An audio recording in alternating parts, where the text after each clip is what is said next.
Hello everyone. So in this session we are going to talk about all the constitutional bodies. अब इन constitutional bodies से आप देखोगे हर साल exam में 2 से 3 सवाल आते ही हैं. ठीक है, तो हम ओनली उन रेलेवेंट चीज़ों का आपको लक्ष्मीकांत या फिर किसी भी बल्कि नोट्स में जाने की ज़रूरत नहीं है. हम उन्हीं रेलेवेंट टॉपिक्स के ऊपर बात करेंगे, एक्चुअल चीज़ों जहाँ से सवाल बनते हैं. ठीक है, so let's talk about the session.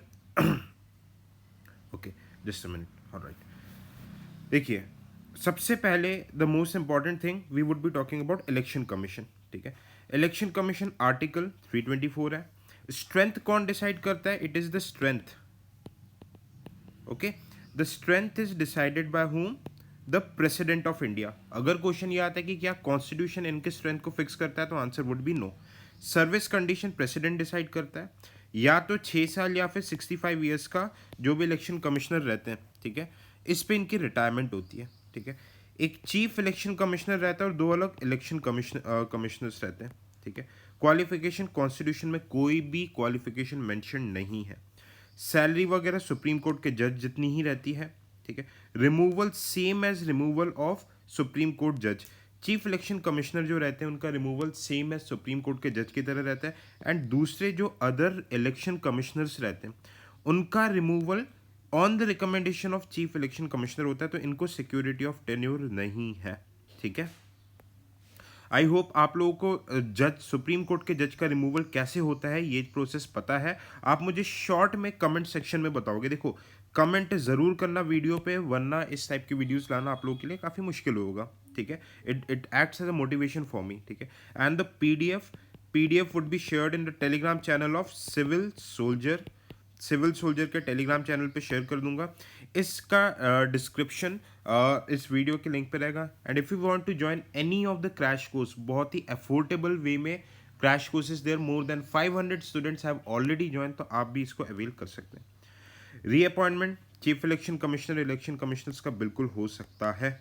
ठीक है, अब देखो, their expenses are not charge on consolidated fund of India. ठीक है, ये जो निर्वाचन क्षेत्र रहते हैं, ठीक है, निर्वाचन क्षेत्र को ये जो कॉन्स्टिट्यूंसी रहते हैं उन्हीं को ये डिटरमाइन करता है. ठीक है, इनके इलेक्शन कमिश्नर्स के पास देखो, कैंडिडेचर डिस्क्वालीफाई करने की पावर इलेक्शन कमिश्नर के पास नहीं रहता. The power resides with high court. देखो, ये वही पॉइंट्स बता रहा हूँ जहां से आपके सवाल बन सकते हैं. ठीक है, स्टेट इलेक्शन कमिश्नर कौन रिमूव करता है? He is remove as the जज ऑफ हाई कोर्ट. अगर इलेक्शन कमीशन ऑफ इंडिया की बात होगी, चीफ इलेक्शन कमिश्नर तो सुप्रीम कोर्ट के जज, और ये आपके हाई कोर्ट. ठीक है, ओके. हाँ, अब देखो, advice for disqualification binding on president and government. Okay, अब देखो, कुछ भी डिस्क्वालिफिकेशन के रिगार्डिंग एडवाइस है. यहाँ पे हमने क्या देखा था? What we saw here. ठीक है, if candidate is disqualified then the constituency has no provision dealt under. ठीक है, इलेक्शन को डिक्लेयर करता है void by high court, but candidature का डिस्क्वालिफिकेशन के लिए सजेशन देता है इलेक्शन कमीशन. ठीक है, और ये एडवाइस बाइंडिंग रहती है प्रेसिडेंट एंड गवर्नर पे. याद रखना, इलेक्शन कैंसिल करने की पावर कोर्ट के पास रहती है, बट कैंडिडेट्स की डिस्क्वालिफिकेशन करने की पावर, एडवाइजरी पावर रहती है इलेक्शन कमीशन के पास. ठीक है, याद रखना, election commission can not D register party. सिर्फ ये डी लिस्ट और डी रिकोगनाइज कर सकता है. ठीक है, डी रजिस्ट्रेशन, रजिस्ट्रेशन क्या आता है, रजिस्ट्रेशन पॉलिटिकल पार्टीज की क्या क्या कंडीशन रहती है, it would be dealt in a separate lecture. तो यहाँ पे आपका इलेक्शन कमीशन हो गया. नेक्स्ट हम बात करेंगे यूपीएससी. ओके, यूपीएससी आर्टिकल आप देख सकते हैं. ठीक है, अब देखो, कौन स्ट्रेंथ डिसाइड करता है? यूपीएससी मेंबर्स, चेयरमैन, उन सब की प्रेसिडेंट के description. State public service commission में गवर्नर रहता है. Okay, in case of state public service commission is the governor. Okay, अब देखो, कंडीशन ऑफ सर्विस यूपीएससी में president, state public service commission में गवर्नर. ठीक है, यूपीएससी के केस में 665, स्टेट पब्लिक सर्विस कमीशन में 62 रहता है. ठीक है, ओके. अब जॉइंट पब्लिक सर्विस कमीशन भी रहते हैं. ठीक है, यहाँ पे अपॉइंटमेंट प्रेसिडेंट करते हैं और रिपोर्ट ये गवर्नर को देते हैं. ठीक है, ओके. क्वालिफिकेशन नॉट स्पेसिफाइड रहता है, बट इतना होना चाहिए कि 10 साल पब्लिक ऑफिस होल्ड करना चाहिए इसे. Okay, salary allowances charged on consolidated fund of India. UPSC के मेंबर्स एंड चेयरमैन का, स्टेट का कंसोलिडेटेड फंड ऑफ स्टेट. देखो, ये एक एक पॉइंट से आपके सवाल बन सकते हैं. ठीक है, रिपोर्ट किसको करते हैं? प्रेसिडेंट को। यूपीएससी का चेयरमैन प्रेसिडेंट को करेगा। Okay. State public service commission and joint public service commission governor को करता है। अच्छा, ये दिस इज गवर्नर। याद रखना, UPSC and state public service commission जो रहता है they are constitutional bodies, but joint public service commission it is not a constitutional, ये स्टैच्यूटरी बॉडी रहता है जो पार्लियामेंट के एक्ट पे बनता है। रिमूवल, ठीक है, ये प्रेसिडेंट रिमूव कर सकता है, ठीक है, प्रेसिडेंट रिमूव करता है और इंक्वायरी होती है सुप्रीम कोर्ट। अब रिमूवल यूपीएससी और स्टेट पब्लिक सर्विस कमीशन के चेयरमैन का दोनों का सेम रहता है, ये चीज़ याद रखना, इसमें गवर्नर का रोल नहीं रहता है, ठीक है। अब यूपीएससी के चेयरमैन अगर रिजाइन कर रहा है तो वो रेजिग्नेशन प्रेसिडेंट को देगा, but state public service commission का जो चेयरमैन रहता है या फिर जॉइंट पब्लिक सर्विस कमीशन का, वो रेजिग्नेशन किसको देता है? गवर्नर को। वेरी वेरी वेरी इंपॉर्टेंट, यहाँ से पीवाईक्यू बना, अब बन भी चुका है, ये बारीकियों में पूछता है। चेयरमैन जो रहते हैं यूपीएससी का, he is not eligible for reappointment, but जो मेंबर्स रहते हैं, ठीक है, वो दूसरे स्टेट पब्लिक सर्विस के चेयरमैन या फिर यूपीएससी के चेयरमैन बन सकते हैं, सेम ऑफिस में रीअपॉइंटमेंट नहीं होता, ठीक है। एडवाइस गवर्नमेंट पे मैंडेटरी नहीं रहता, ठीक है। इनका जो जुरिस्डिक्शन पार्लियामेंट डिसाइड कर सकता है, एक्सटेंड कर सकता है, okay.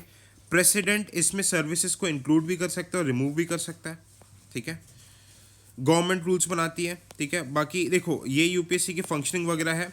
Consultant method of recruitment promotion आपका एग्जामिनेशन में कंसल्ट किया जाता है, हाँ, but the UPSC is not consultant in matters of reservation, chair of tribunal and temporary appointments, जैसे कि लैटरल एंट्री वगैरह में इनको कंसल्टेशन नहीं होता है, ठीक है। ये मैंने बताया था जेपीएससी स्टैट्यूटरी है, okay. All India service exam, ये सारी चीज़ आप देख सकते हैं, ओके। काम की चीज़ें मैंने बता दी हैं। अब हम बात करेंगे, now will talk about finance commission, ठीक है। फाइनेंस कमीशन की अगर मैं बात करूं, if I talk about the finance commission, it is not a permanent constitutional body, but हाँ ये कॉन्स्टिट्यूशनल बॉडी है, 5 मेंबर्स रहते हैं, ठीक है। अब क्या होता है, सर्विस कंडीशंस प्रेसिडेंट डिसाइड करता है, आर्टिकल 288 में हर 5 साल में बनाता है। मेन मोटिव क्या रहता है? स्टेट एंड सेंटर के बीच में रेवेन्यू शेयरिंग का, ओके। क्वालिफिकेशन पार्लियामेंट फिक्स करती है, it is decided by constitution of India, अगर आता है तो वो स्टेटमेंट गलत हो जाएगा, ठीक है। चेयरमैन का एक्सपर्टाइज होना चाहिए पब्लिक अफेयर्स में, अदर मेंबर्स की क्वालिफिकेशन, जज, आप ये सारी चीज़ें देख सकते हो, ठीक है। Salary allowance central government fix करती है, ठीक है। रिपोर्ट प्रेसिडेंट को देता है, ओके। रिमूवल कौन होता है? ओके, एक्ट प्रेसिडेंट ही रिमूव कर पाते हैं, ओके। री अपॉइंटमेंट के लिए ये एलिजिबल होते हैं, ओके। इनका जो advice is advisory, mandatory, government पे बाइंडिंग नहीं रहता है। मिसलेनियस, ठीक है। अब ये जब इंक्वायरी करती है, they have all the powers of civil court, ये सारी चीज़ें आप डिटेल में देख सकते हैं, ओके। ज़्यादा कुछ खास नहीं है, ओके। सेम रहता है, देखो सेम स्टेट फाइनेंस कमीशन का भी रहता है, बट वहाँ पे प्रेसिडेंट की जगह गवर्नर आ जाएगा हर जगह, okay. Except for removal president से होगा, बाकी सारी चीज़ों में गवर्नर आ जाता है। National commission for schedule caste, ठीक है, आर्टिकल 338 में बना है, ठीक है। प्रेसिडेंट अपने हैंड एंड सील से अपॉइंट करता है, मतलब डायरेक्ट प्रेसिडेंट का आदमी रहता है, ठीक है। मेंबर्स वगैरह नॉट इंपॉर्टेंट, ठीक है। 3 प्रेसिडेंट अपॉइंट करते हैं, 3 साल इनका ये रहता है, ओके। ये चेयरमैन्स के रूल है, आप अपॉइंटमेंट के रूल्स बेसिक है, देखो ऑब्वियसली शेड्यूल कास्ट का ही मेंबर होगा, ठीक है। रैंक क्या रहती है? Same as secretary to government of India, top most IAS officer, ठीक है। एनुअल रिपोर्ट किसको देता है? प्रेसिडेंट को, ओके। प्रेसिडेंट को रिपोर्ट देता है। रिमूवल कैसे होता है? सुप्रीम कोर्ट प्रेसिडेंट रिमूव करता है after inquiry of supreme court. 2 term से ज़्यादा ये री एलिजिबल नहीं हो सकता अपॉइंटमेंट के लिए, ठीक है। अब इसी तरीके से देखो, सिमिलरली यहाँ पे national commission for backward ST and backward classes भी है, जस्ट मिनट यहाँ पे मैं दिखाता हूँ, ये देखो नेशनल कमीशन फॉर एसटी का भी सेम है, बट से आर्टिकल 338A में आ जाता है, ओके। अब इसमें आप एक चीज़ देखो, टेन्योर ऑफ ऑफिस प्रेसिडेंट, ठीक है। Condition of service president decide करता है, ओके। रिपोर्ट प्रेसिडेंट को करता है ये, ओके। ये पूरा PDF मैं शेयर कर दूंगा आपके साथ। ग्राउंड्स ऑफ रिमूवल पता नहीं है, मिनिस्ट्री ऑफ ट्राइबल अफेयर्स के अंदर आता है ये, ठीक है। सिमिलरली आप देखोगे 102nd कॉन्स्टिट्यूशनल अमेंडमेंट एक्ट, ये PYQ भी है, नेशनल कमीशन फॉर OBCs भी बना है। सेम कंडीशन है, सेम कंडीशन जो SC ST में रहते हैं, ठीक है। बट मेंबर का OBC कास्ट करेगा, ओके। अब special officer for linguistic minority, article 350, yes it is a constitutional bodies, ठीक है। कंडीशन सर्विसेज नॉट स्पेसिफाइड, इसमें से देखो याद रखना कुछ भी चीज़ें स्पेसिफाइड नहीं है, जहाँ पे चीज़ें स्पेसिफाइड नहीं होती है वहाँ पे डिस्क्रिशन किसका आ जाता है, केंद्र सरकार का, केंद्र सरकार का डिसीजन आ जाता है, ठीक है।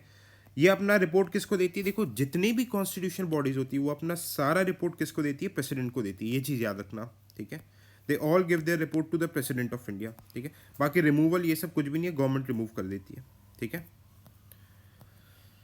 CAG very very important, article 148 oath hand seal, ये पूरा कौन, प्रेसिडेंट कराता है, सेम, ठीक है। रिमूवल देखो इसका जो सर्विस कंडीशंस प्रेसिडेंट डिसाइड नहीं करता, ठीक है, इसको पार्लियामेंट करता है। अब प्रेसिडेंट मतलब गवर्नमेंट का डिस्क्रिशन, पार्लियामेंट मतलब और ज़्यादा स्ट्रॉन्ग पोजीशन है, गवर्नमेंट का डायरेक्ट कंट्रोल नहीं रहेगा इन पे, 665 है, ओके।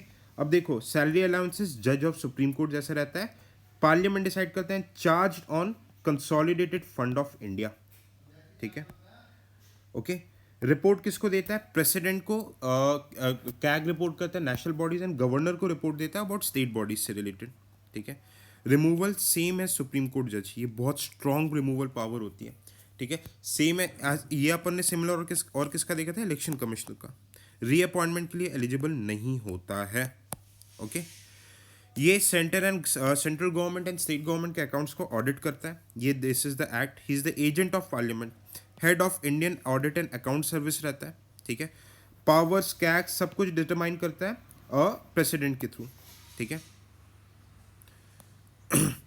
ठीक है। अब ये रेवेन्यू देखो, एक पब्लिक अकाउंट कमेटी रहती है पार्लियामेंट की, CAG acts as a friend and philosopher, ये इसका काम क्या रहता है, ऑडिट करना। ऑडिट किन चीज़ों का करता है, ऑडिट क्या करता है, audits of public account, okay, audit of finance, okay, and audit of appropriation, की सही पर्पस के लिए पैसा यूज हुआ है कि नहीं, ठीक है। पब्लिक अकाउंट्स पब्लिक पीएसयूज को ऑडिट करता है, फाइनेंसेस किस पर्पस के लिए हुआ है कि नहीं, और अप्रोप्रिएशन सही पर्पस सही मैंडेट के लिए हुआ है कि नहीं, ठीक है। आखिरी बॉडी जो अपन डिस्कस करेंगे, attorney general of India, okay. Attorney general देखो, हालांकि इनकी जो बोलते स्ट्रेंथ कंडीशन ऑफ सर्विस वगैरह कुछ भी स्पेसिफाइड नहीं है, मतलब ये गवर्नमेंट के डिस्क्रिशन पे, ठीक है। यूपीएससी में पीवाईक्यू आया था कि attorney general is removed with the ending tenure of government of India, statement सी है but it is nowhere mention in constitution of India, ठीक है। रिमूवल सेम एज, ठीक है, सॉरी, क्वालिफिकेशन सेम एज जज ऑफ सुप्रीम कोर्ट रहता है, ठीक है। बाकी रिमूवल वगैरह सब से directly as pleasure of president, क्योंकि सरकार का वकील है, अब सरकार जब चाहे रख सकते है, सरकार जब चाहे हटा सकती है, ठीक है। ये गवर्नमेंट सर्वेंट नहीं है, तो ये अपना प्राइवेट प्रैक्टिस भी कर सकती है, बट इसको अगर किसी को दूसरे क्रिमिनल लॉ के आगे किसी का भी क्रिमिनल लॉयर बन रहा है, किसी का भी केस प्राइवेट लड़ना है, तो पहले गवर्नमेंट ऑफ इंडिया से परमिशन लेनी पड़ेगी, लॉ मिनिस्ट्री से। अब मजे की बात देखो, ये पार्लियामेंट के सारे मीटिंग्स में राज्यसभा हो, लोकसभा हो, इवन कमिटीज हो, सबका मेंबर भी बन सकता है और उसमें बैठ भी सकता है, but he do not have right to vote, ठीक है। किसी कंपनी का डायरेक्टर भी बन सकता है with approval of government of India, ठीक है, with approval of government of India, okay. अब इनका जो वो रहता है, क्या बोलते हैं, असिस्टेंट रहता है, he is solicitor general of India, he is appointed by cabinet committee and solicitor general is not a constitutional body. वैसे ही जैसे ये रहता है स्टेट में रहता है, कौन रहता है, इसका टर्म सैलरी सब कुछ कौन डिसाइड करता है, प्रेसिडेंट। अब स्टेट में कौन रहता है, एडवोकेट जनरल रहता है, उसका टर्म्स टेन्योर रिमूवल अपॉइंटमेंट सब डिसाइड कौन करता है, गवर्नर करता है, ठीक है। So this was all about the session. Short session है ये, PDF is very very impactful. Thank you so much for watching it. Bye bye. Take care and